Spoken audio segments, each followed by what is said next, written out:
14 জুলাই গত বছর ঠিক এই দিনে যে উত্তাল ছিল সারা বাংলাদেশ আন্দোলন সংগ্রামে স্বৈরাচারী সরকারকে হটানোর জন্য, ঠিক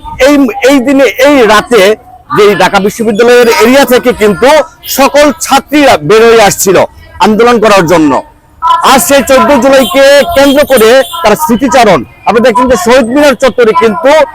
প্রত্যেকটা শহীদ পরিবারের যে গার্জিয়ান আছে কিংবা যারা আহত হয়েছে শহীদ হয়েছে তারা কিন্তু এখানে আপনার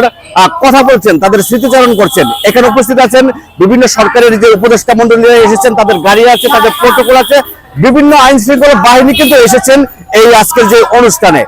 জুলাই আগস্টের 24-এর যে গণ অভ্যুত্থান, সেই গণ অভ্যুত্থান আমাদের বাংলাদেশকে শিখিয়ে দিয়েছে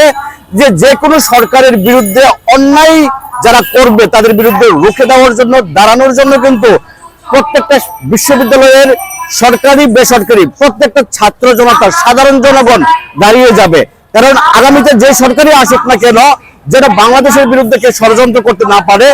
যেন বাংলাদেশের সার্বভৌমত্বকে যেন কেউ নষ্ট করতে না পারে, স্বৈরাচারী না হতে পারে, সেই সরকারের বিরুদ্ধে দাঁড়িয়ে যাবে আমাদের বর্তমানের যে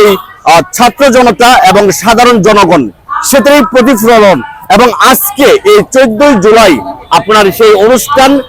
শুরু করছে সন্ধ্যা থেকে এখন পর্যন্ত চলছে